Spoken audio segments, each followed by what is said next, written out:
Welcome back to another ArtMin. Today we're going to delve into alcohol inks. Simply put, what they are and the infinite possibilities of what they can do for you as an artist. These things are no joke as far as being a multifunctional medium that anyone can work with, from the fine artist to the complete beginner. They are so much fun. Let's take a look. First off, they come in tiny little bottles. You can get them in larger ones, but if you're just starting out, you only need a small one. And one thing that I think is absolutely beautiful and perfect and wonderful about these things is that to get started in this medium, you need the product itself, an alcohol ink, and a 91% isopropyl alcohol to thin it out. Something to put it on, gloves, and you're good to go. This stuff is dye-based, so it does stain. I always like to put some plastic down on the surface that I'm going to start on in addition to the gloves. But then you're ready to go. Let's get started. Straight out of the bottle, alcohol inks are extremely fluid, more so than water, in fact. They're also very concentrated in color. So much like you would add water to watercolor to lighten or make a color more fluid or runny, here you're going to use 91% isopropyl alcohol. I've put that in a tiny little applicator bottle, but you can use pipettes or all sorts of stuff. You can see as I'm dripping on top of these colors, they are re-wetting, they are lightening, and they're starting to flow more. So this is the key for you to be able to manipulate your alcohol inks in their value, how saturated they are, how far they flow.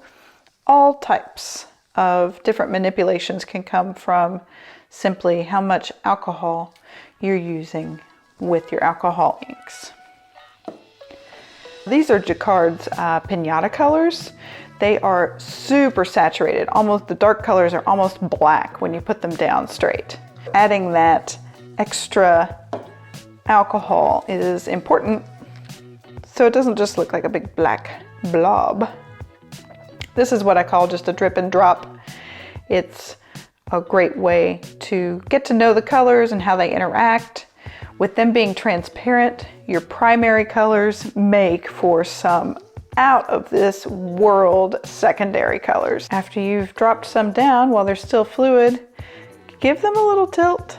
Let gravity do some of this work. Watch how the colors just absolutely flow together and blend to make these rich, beautiful colors. There's also metallics. I have a little agitator ball in there because the metallic pigments are so thick, they need to get thoroughly mixed in with their vehicle. Here I'm going to use a pipette. The metallics are best used, in my opinion, on wet color, but you can also use them on top of dry areas as well. And as you drip them down, you can actually see the gold pigments fizzling around. It's very cool to watch. Dry time for alcohol inks is slim to none. They dry through evaporation. Guess what evaporates super fast? Alcohol. There is, as a result, also a smell and or fume situation. They should be used in a well-ventilated area. Turn a fan on. If you've got a big space, it's not something that is of huge concern. Simply a fan will work, but if you're using them in a very concentrated way, or if a lot of people are using them, they need to have a ventilation system. When I teach it in the classroom, I always make sure that we have our vents on and cranked when we're working. Again, same idea. I've dripped color on top, and this time to manipulate the paint, took a straw, and I blew on it, and it creates these cool little tentacles that come out that make them look like little splats or a little jellyfish. It's a fun little way to manipulate the paint. This is another drip and drop where I've just used gravity. So instead of just dropping straight down and leaving things, I have tilted it.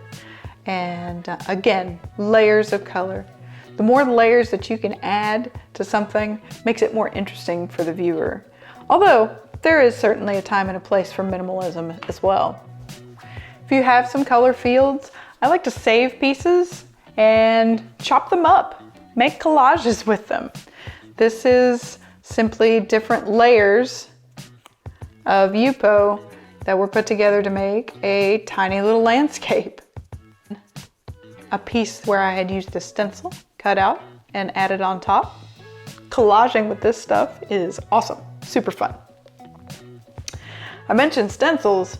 You can absolutely use a stencil with these. Stencils work in a backwards way than we normally think. We think of putting a stencil down, and when we swipe the paint across, everywhere the open space or the negative spaces on the stencil is what we're going to see, but that's not the case here. With alcohol ink, what happens is the alcohol ink actually slides under the stencil and pools up under there. So you have to leave the stencil down for a bit. But what you get is a print. It's almost always imperfect, but an imperfect print of the actual stencil. So these are a fun way to kind of add some interest to backgrounds, certainly to layer on top of others. Other cool effects include adding things like saran wrap to wet alcohol ink and letting it sit for quite some time. It dries through evaporation, and when you put something like saran wrap over it, you're keeping that evaporation from happening. So you have to let these sit for a long time, but when you peel them up, you get these really nice super light versus super dark areas. And then I took a brush and just flicked some color for some added interest in that area as well. My go-to practice and play surface is the one that you just saw called Yupo. It's a white polypropylene plastic that comes in a pad form. So this actually isn't a paper, it's a plastic. It's bright white, it's slick, it's exactly what I want for alcohol inks. I was using the medium, and that's what I most often do use. It comes in all different shapes and sizes. This adorable little pad is Yupo Heavy. It's a little extra thick, so if you're doing those gravity drips and drops and you want it to run, the Heavy is nice and rigid, so it doesn't get all wonky on you. You can also use things like their light blue label, which is their translucent. It has a milky white look to it, but when you put something underneath it, you can see through it. So it gives you a good guideline if you're trying to follow something with some brushwork or something like that. Don't forget, there's clear stuff out there.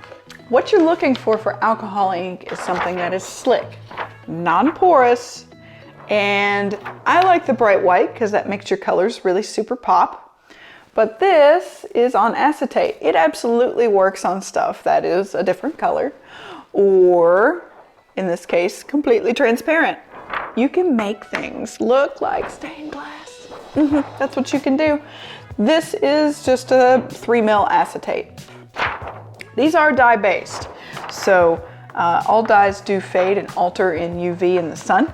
So if you're making something that to look like stained glass and you're going to put it out in the sun, just know that your artwork is going to have an evolving life where the colors are going to change and alter over time as the sun beats down and takes hold and weathers them into usually a paler existence. Let's take a look at some other ways that alcohol ink is freaking awesome. If you're making more fine art with your alcohol ink, you probably want something that is going to be a little bit more gallery ready. Now sure, you can absolutely mount the Yupo or frame and mat the Yupo. In fact, it even comes on boards. It comes in giant sheets too. Did I mention that I like that stuff? Anyway, there's a lot of other stuff I like too. This is Claybord. It's made by a company called Ampersand, which makes really high quality finished art substrates. So you can get gesso boards and encaustic boards and all kinds of cool stuff from them. This is their Claybord, and it is perfect for alcohol ink. It is made with a kaolin clay, which is porcelain, which means it's nice and slick, and it's also bright white. You can get their boards on just a thin piece of what is like the thickness of a masonite would be, but you can also get them cradled. So this is a deep 3-inch cradle, and what you see up here above my lovely lady is, I think it's like a 1-inch cradle. It's not very deep. It's like that much, about half as much as this one. So if I'm going to put this in a gallery, this might be the way to go. This is the good stuff. I highly recommend it if you haven't tried it. And in fact, I do have a video on sealing alcohol inks with a resin coat. And that is what this one is. That's why it's so shiny. I sealed this particular one with a coat of resin. You know what else is bright, white, slick, and smooth? Ceramic tile. These are a favorite among alcohol ink artists, and you can do so much with them. This is such a non-porous surface to work on. If you make a mistake, you can take it all the way back to 0 just by soaking it with some alcohol and wiping her down. This is a fun one to work on with practice because you can use pieces over and over again, but God, the endless possibilities of projects that you can do with these. You can actually use these tiles, if properly sealed, in projects where tiles should be used, like a backsplash and that sort of thing. So it's super cool.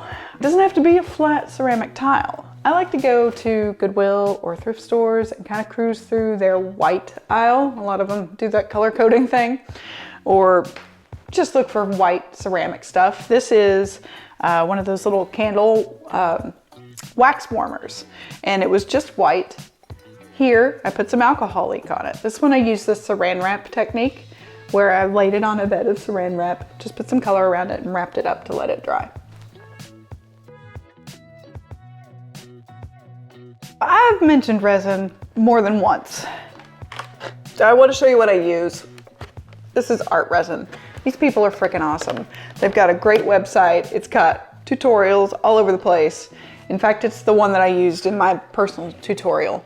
I'm not sponsored by them, but I do like them.